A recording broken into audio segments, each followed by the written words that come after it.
And in particular, I would like to welcome Minister Farrakhan and his delegation who have come to visit us here. The people who are here have already introduced themselves, and you can see it's quite a cross-section. And we are grateful and thankful that you have come to see yourself what Zimbabwe is against what they are saying it is. And you have made your own judgment, and I'm sure when you go back, you will tell it as it is. Let me just give you a brief background of why we are here today and why you are also here today. When the British government came to lower the Union Jack, which is their flag, they lowered the political flag. And we rejoiced and said they are gone. But they did not lower the economic flag. That's right. Got it. When we realized after many years that they did not lower the economic flag, we realized that something was not complete.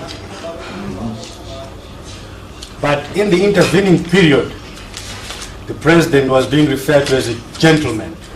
The best guy who was in Africa, although while he was leading an independence struggle, they called him a terrorist. Yeah. And they could not believe that this person could accept the lowering of the political flag and keep quiet about the economic flag.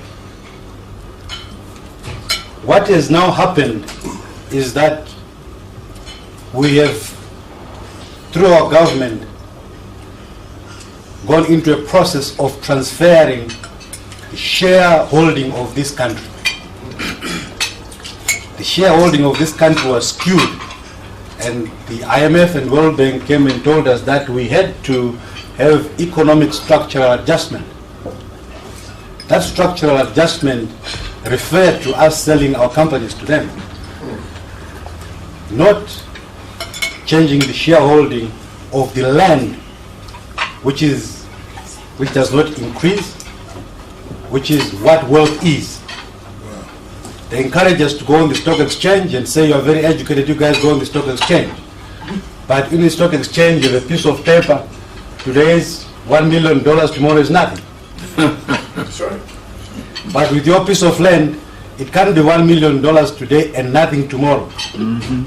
It will remain something for you, it will remain something for your children and your children's children.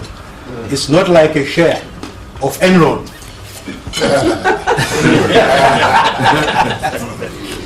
Welcome. Don't end it.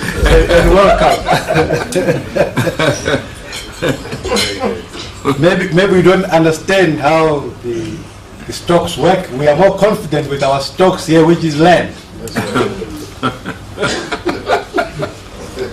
So, you got the right stock, brother.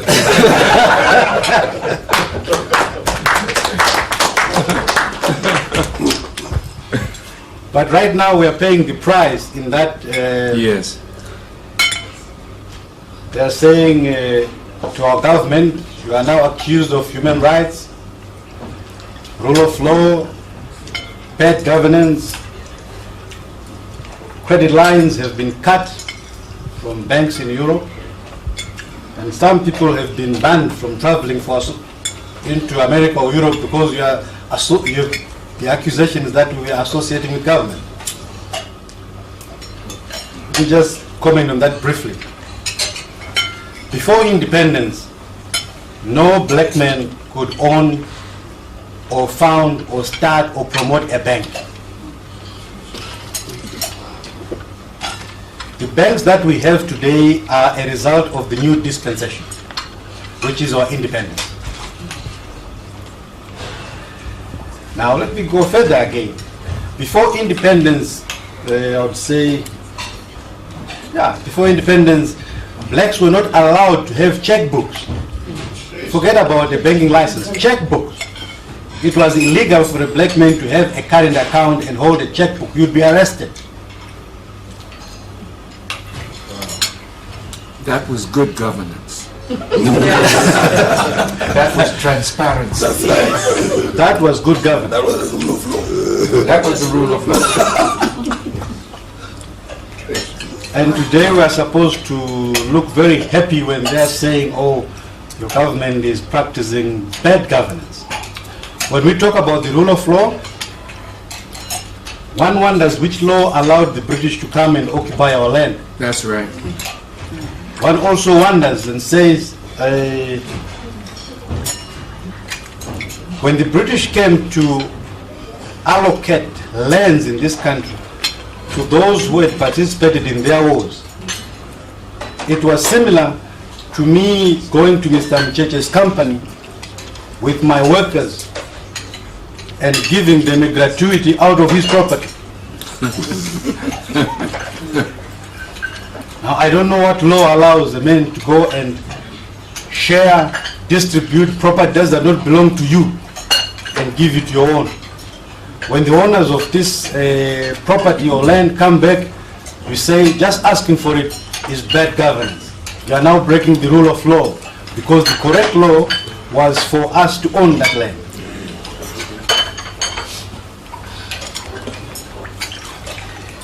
The effect of the cutting of credit lines to financial institutions here and cutting of aid, Minister, is such that most of our healthcare services have gone down. To us, that is genocide, Yes. because they do know what exactly that means. The genocide even goes further in that while President Mbeki was attacked viciously for having said AIDS is caused by poverty, we will go further and say AIDS is a war virus intended to remove black people in Africa from their own continent. It is ethno-selective, That's right. intended to destroy, kill black people, especially those who are in countries that have a lot of mineral resources which are key to Western interest. That's correct. That is why, because uranium and most of the diamonds in the Congo, the Congo owns about 80% of the world's uranium, 80% of the world's diamond. That is where they say AIDS started, to prepare us mentally for the time when everyone in the Congo is finished, right? So that people can now walk into the Congo and take.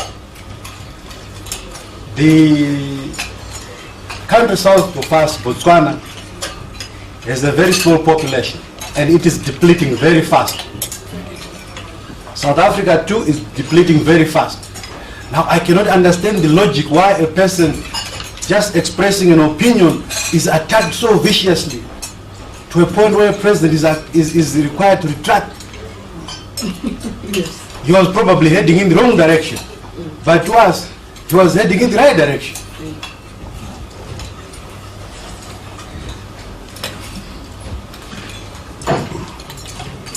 If you look at human rights, Minister, we can give you lots of examples. The public toilets today in this city, blacks were not allowed to go into those public toilets. Today. No, before independence. I remember with my brother, we were pressed and wanted to go to a toilet which is in First Street. We were told not to use it. So we had to run in one of the backyards and just check whether the policemen were seeing us, because if you were seen, it was called, you would be arrested for public indecency. So probably you, I don't know what they expected us to do. You were supposed to come to town. At 5 o'clock, yes, we're not supposed to come to town. At 5 o'clock, this whole town had to be clear of black people. Now after that, I have to be a very reasonable person and start agreeing with our brother Tony Blair, agreeing with our brother Bush, together with him to say President Mugabe is wrong. As if that is not enough, our brother there, Mr. Mawere, has told you, and I'm also included in the list that should not enter America, that should not enter Europe. Very interesting. I do not know whether our entering there, it would cause so much risk, economically, physically, spiritually, what damage we would do. And it's also one thing to stop a person from coming to ban a person from coming to your house. I probably didn't want to come there anyway. But you can't publish and say, don't come to my house. But if you look further and say, well, if we're all part of international law, who has done so much wrong that he should be banned from visiting the other? Is it Europeans who should be banned from visiting Africa? If we were to go to the Bible and say an eye for an eye, we would finish our whole lifetime removing the eyes of Europeans.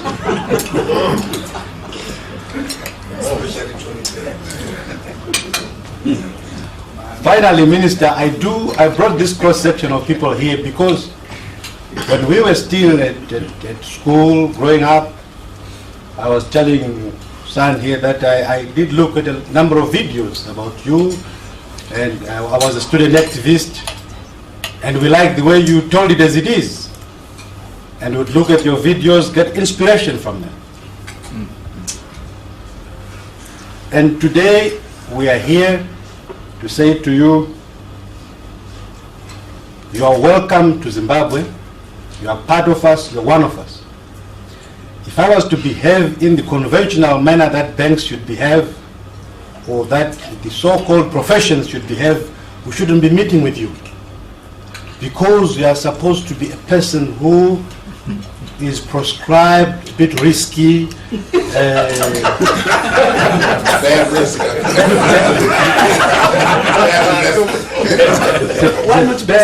bad influence, right?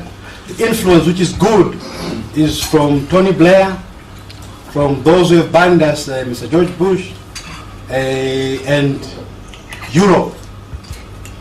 So the purpose of organizing this lunch and being with you is to say, we've been to university with those young fellows in Europe and we've beat them at their own schools. That's right. They should stop the business of defining to us who our friends should be. Yes.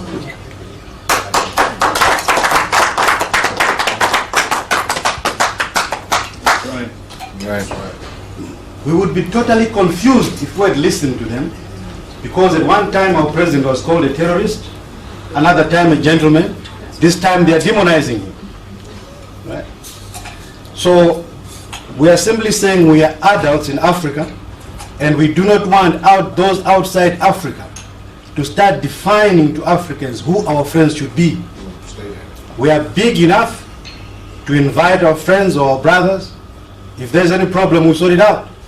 That's right.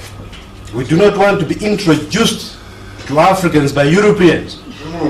Right? Brother Gaddafi was ostracized for some time. When President was chairman of the OAU, he was the first man to go on the plane and break that sanction. Because how could we ostracize and forsake our own brother? Who in Europe, which European head of state has been ostracized by the Europeans, regardless of what the sins they say they have done? That's right. There are lots of them who have done a lot of bad things according to them, but they haven't ostracized each other. And they will never listen to Africans if we say we will define who you should talk to. So as the Africa Union develops and as our history unfolds, you will see a generation made up of the likes of Brother Obadiah, Brother Mawere, and all of them who are determined to say, no, man, enough is enough. We are here on our own steam, really. The food that we have eaten here has not been provided by Tony Blair. We're growing.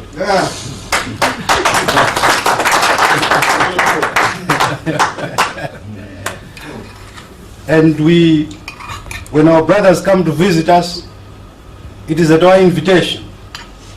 And those who simply feel that they want to come back home, they should be confident to simply come and visit and know that they're welcome.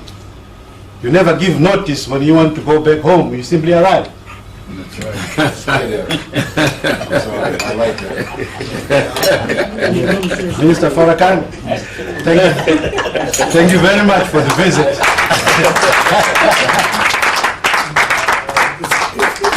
You're welcome. We know you'll be living some time today. We want to say, as you travel, may the blessings of God go with you. Thank you. As they brought you here. You're not here by accident. Thank you. Thank you very much.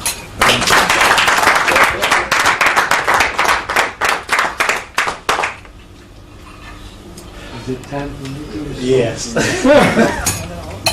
In the name of Allah, the Beneficent, the Merciful, we as Muslims never do anything without invoking God's name and seeking His help. As a Muslim, to my Christian family, we as Muslims could never be Muslims without belief in Jesus.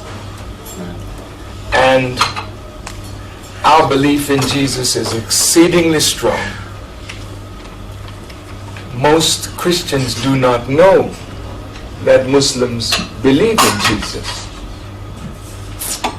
And as a Muslim, we not only believe in Jesus, but we believe in the gospel.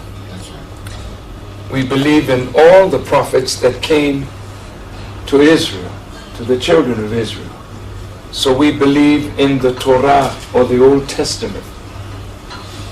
And we have one up on you because we not only believe in the books that God gave to you, we believe in the book that He gave to Muhammad, peace be upon him. So that kind of spirit, where we make no distinction between the servants of God, we love them all, we honor them all, we respect them all, and we try to follow the guidance of God that came to us through them.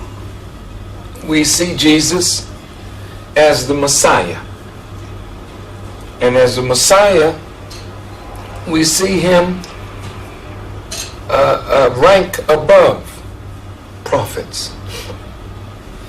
And so I thought I should say that so that you would not see us as Muslims as someone that believes so differently from yourselves.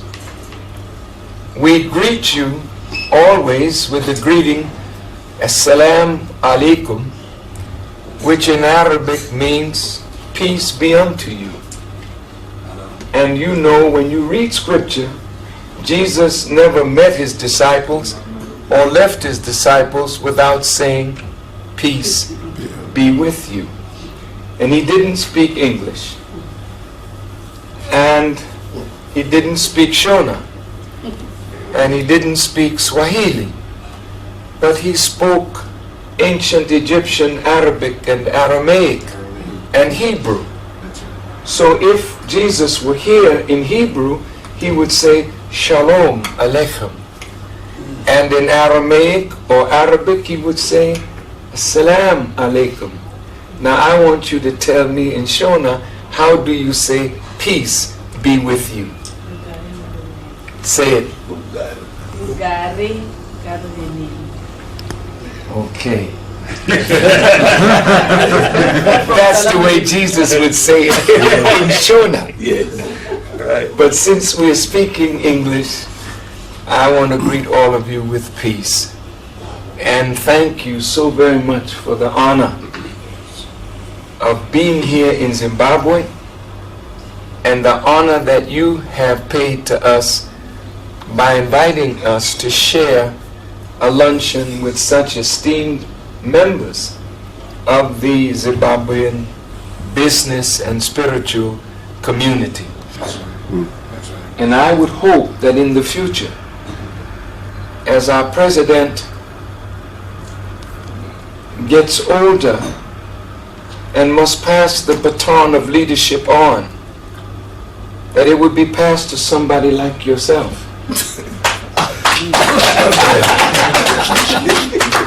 Who is highly intelligent, highly committed, and one who loves Zimbabwe but also loves Africa Got integrity. and feels a Pan-African spirit and has character That's right. and integrity. That's it. And those are the characteristics, not that he has by himself, but all of you have the same. But I see in a young man those things that make me know that Africa is really secure. Well done. Africa is secure. I heard it last night in my dear Reverend Obadiah. I hear it again today in you. And I go away feeling very good That's right. about the future of Zimbabwe. And I thank God for the Bushes of the world and for the Tony Blairs of the world. Because sometimes, if it's not for these ill winds, people who need the warmth of each other would never come together. But because of a Tony Blair and a Bush and all the wicked men that are in this world, you have common cause now to unite in spite of differences for the good of Zimbabwe and for the good of Africa. Now, I'm honored to be among business people, farmers, because farmers to me represent the engine of life itself. That's right. Without a farm, the banker can't count money, he would have no energy without food. Yeah. And so the farmer in Zimbabwe and indeed in Africa and throughout the world should be an honored community, because those who work with the land and work with seasons and depend on rain That's it. and know how to cope with the natural enemies of that which they're trying to grow and develop.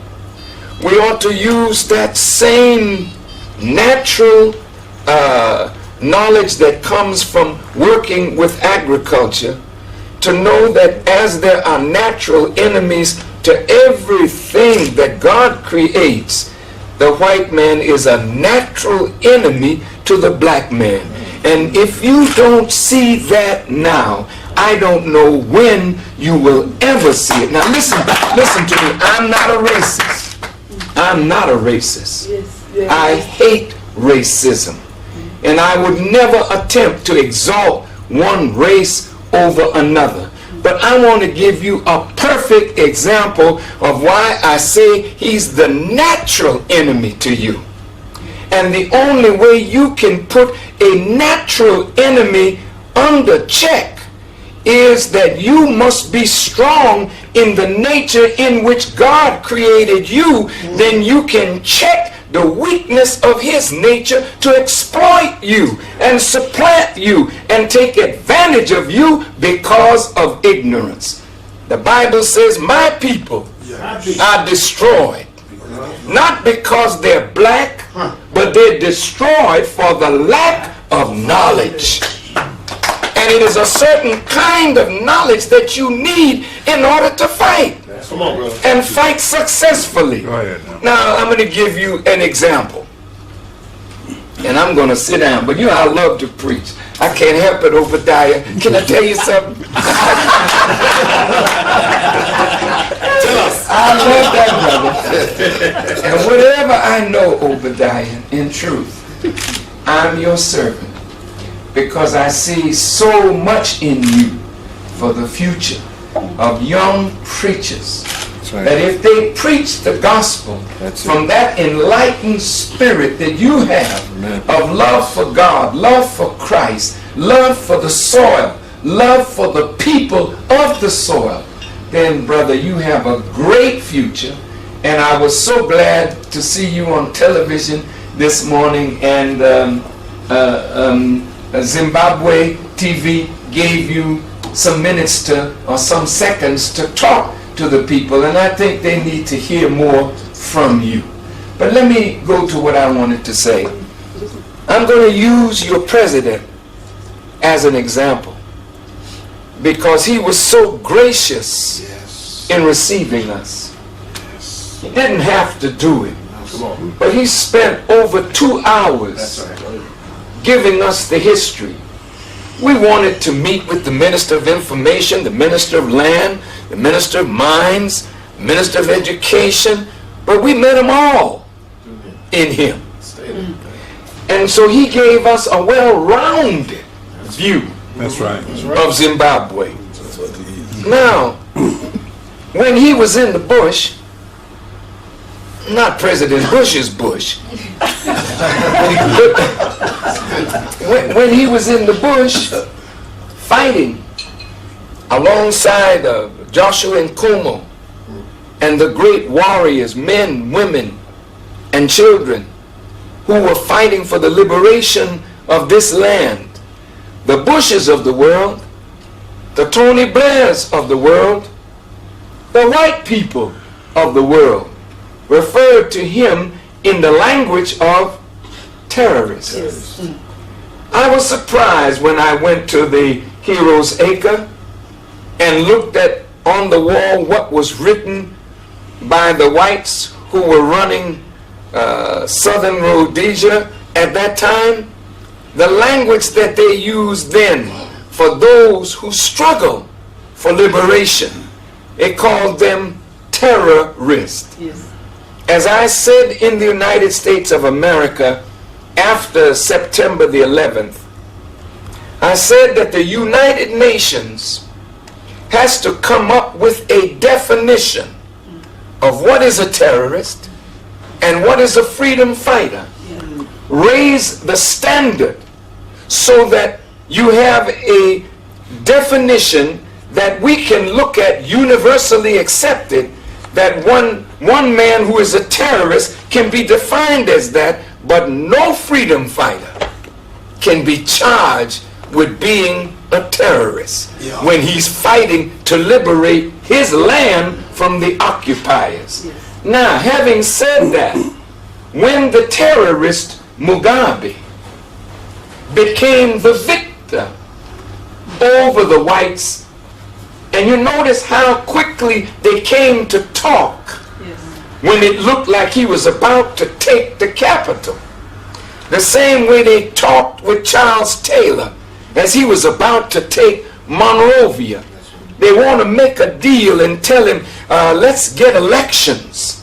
And they never thought that Charles Taylor would win the election. And after he won the election, America didn't like him, doesn't support him, and now is fueling a civil war against him.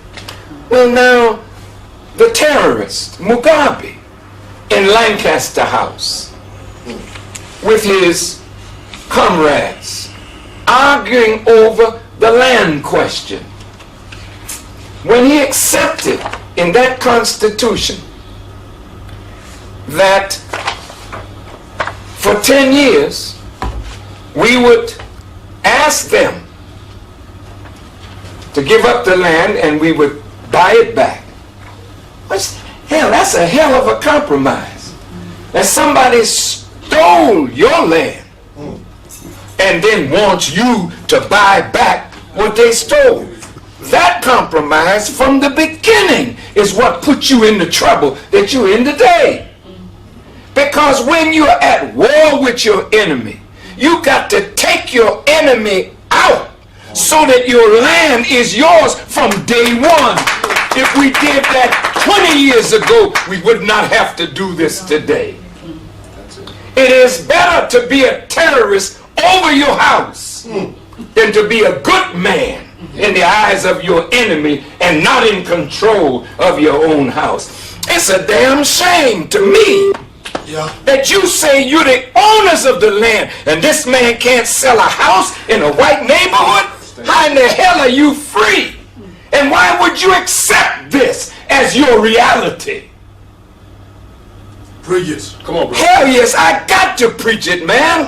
We have bowed down to them, and every time you bow down to them, they crush you even more. So when you stand up, now you become an enemy. That shows you that they are your enemy. Excuse me for being passionate. You know, I'm just passionate because I love you. I love this land. And I hate to see what the enemy has done and what he continues to do. And as long as the president allowed them to stay here, I mean, think about this. Ian Smith, when you look at all those bodies, those skulls, and those graves, when you win, you don't even bring your chief enemy to justice. You don't try him. You don't kill him. You allow him to live here and own land. See, that's the goodness of your heart, because you don't know your enemy. And you really don't know yourself. But if you knew yourself and you knew your enemy, you would deal with your enemy like an enemy. And I have to say this to you, Reverend. See, there ain't gonna be nobody like you or me dealing with this today, because your heart's too tender. God has to deal with this today. And that's why the Bible says blood will be up to the horse's bridle. You can't stop that with no non-violence. I'm sorry, I have to tell you the truth, because when I leave here, you're going to meet it anyway. Yes. Prophesy. God is going to deal with this. And if the white man don't back up, you're going to be right back to war again.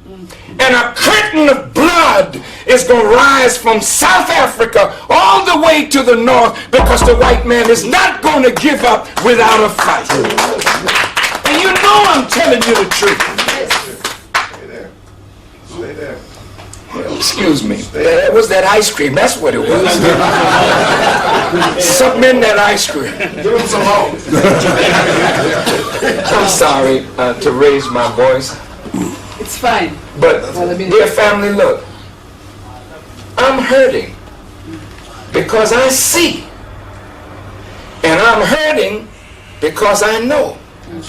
I'm not asleep. I'm a wide awake man.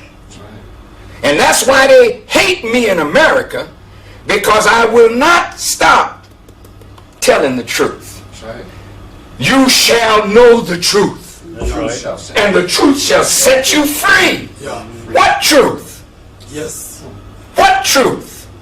It's the knowledge of God, the knowledge of yourself, the knowledge of your enemy, and the knowledge of the true religion of God. That is what's going to set you free. Now I'm going to sit down, because I think I've created a little problem, you know. No, you haven't. But family, look. Open your eyes. My brother Mugabe today is demonized. He's no longer the good man. Yes. But as long as white folk could have 12 million hectares of your land and he said nothing, He's a good man. he's a good man. But when that brother, see, That's who was one of the warriors, felt betrayed, because the betrayal is, I didn't fight for a flag with no meaning.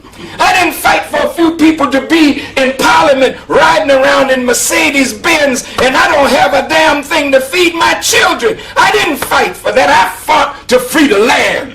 And if the land is not mine, then I have been betrayed, and the revolution has been betrayed. So that man went on the ground. And I thank God for you, because you brought to the president his own consciousness. He's a good man. right. He could have denied you sent the army and the police on you and made you the demon, and he would have been loved by all white folks all over the world. But he knew that you were right. But he had to find a way to do it. And he's in between a rock and a hard place. That's why he don't need no, if you excuse my expression, he don't need no, this kind of opposition that's paid for. Yes. Thank you. He needs his country to stand behind him. He needs the religious community. Not these Uncle Tom religious leaders that will get a buttered biscuit and some chicken at the back door of white folk. Right. He needs religious leaders that understand the Bible. That's right. That's right. That's right. And you're not preaching it right if you don't preach it right. Yeah. That's right. If you just preach it to please your enemy, you're not pleasing God. Yeah. But if you preach the truth as the truth is written in the scripture, and give the people understanding, then your people will rise strong and the land will be theirs again, and Zimbabwe will finally be free. I'm in the midst of business people. Business is the activity of life. Without business, you're not a living people. And that's what marked us as being mentally dead, because we were not providing the goods and services that our people need: food, clothing, and shelter, industry, trade, and commerce. That's the work of living people. That's it. That's it.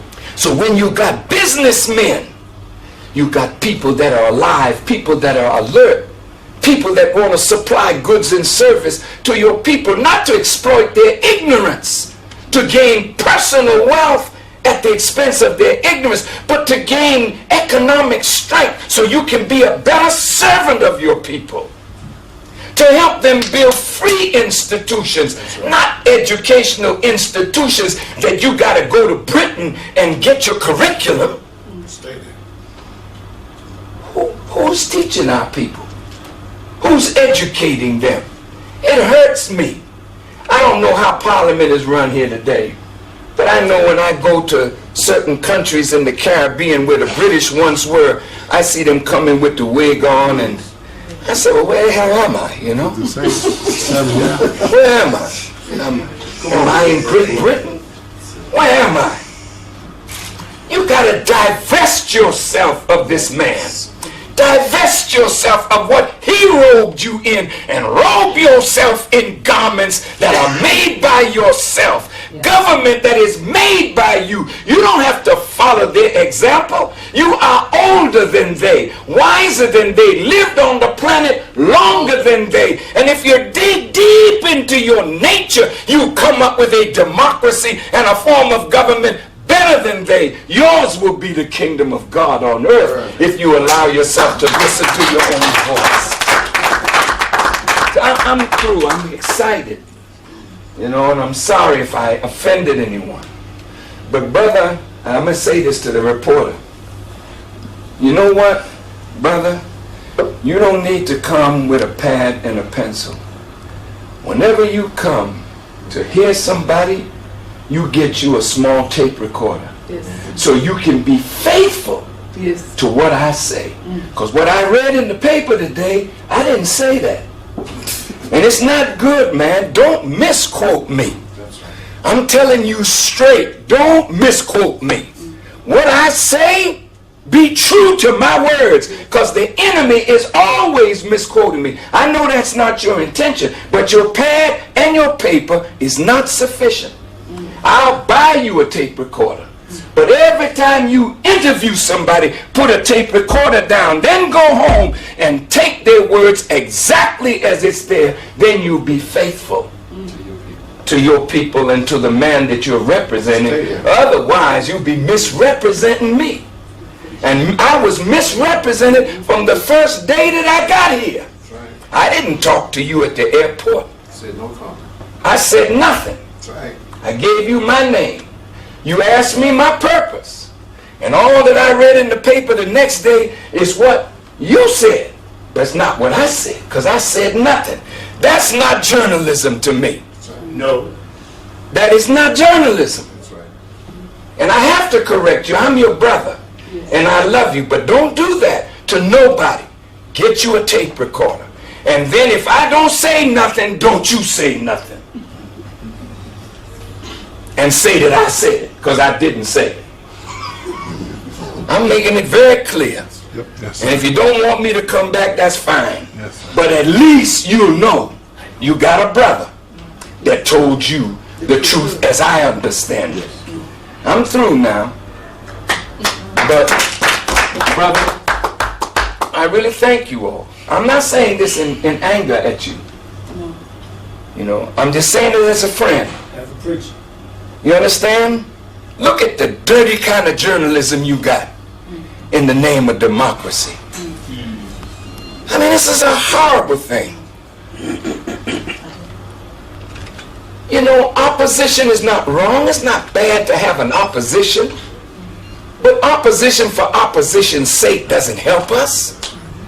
Opposition where you got a better idea or a different idea, you put your idea forth and let the people decide. But just to be so negative, to beat up on your president, beat up on your leadership, it's not wise. It's not good. You're allowing the white man's system to help you tear up your own house.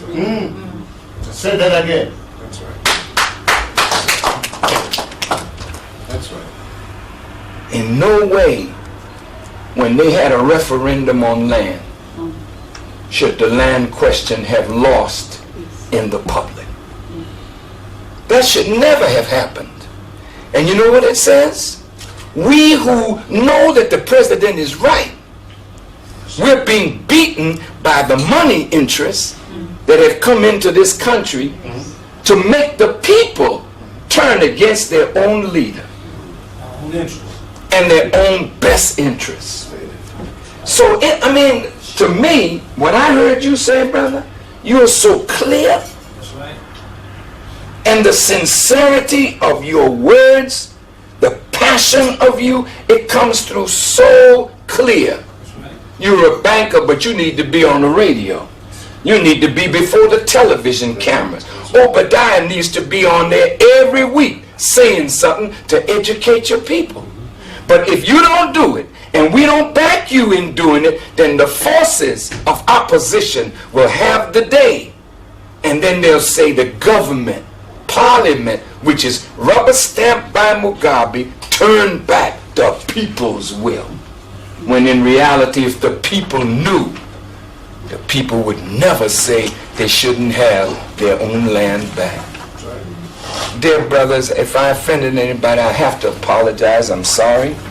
I don't mean offense.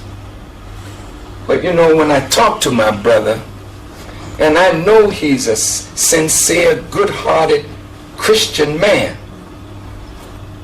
and I asked him a question: can you sell houses in the area where white folk live? And the answer to me, I could not accept. Because this is your land. And if this is your land, you should be able to do where you should do, go where you should go, and they should be asking you permission, not you asking them. So we got work to do here to take this country back for ourselves. So I thank you for the meal. I thank you for your kindness. And above all, I thank His Excellency, President Mugabe, for his kindness extended to us, for the goodness that we felt from the people, from each one of you. And I just don't want to see President Mugabe go out of this life not being appreciated for what he is doing. That's right. And don't you know that young man that got on that land, that really hurt him to see, oh man, I have not done all that I could have done or should have done, but he's on that case now. That's right. And that tells me that he's the best man to lead this country, and you all need to close ranks behind him. That's right. Stand with him. stand up for him, so that when the final trumpet is blown, like I was told yesterday, everywhere they looked at Heroes Square, when Acres, when they buried Joshua in Como, the people were all there, weeping and giving honor to him, which he justifiably is due. But how quickly we forget. Beloved brothers and sisters, we don't have long to live. We should live our lives so that the children, your children, your grandchildren, your great-grandchildren Generations, yeah. will have a future. Yes. And whatever sacrifice it takes of us, we should be willing to make it. If it means that we are evil spoken of, we'll accept that. If it means that this brother and this brother and the other brother that was at the table with us can't go to America, well, that's a sacrifice. It's hurtful. You can't go to London. You can't go to Europe. Well, what is God saying? He's saying, take your attention and put it on the land where you are free to travel and free this land. Free it so that the children will have a great future. Thank you very much for allowing me to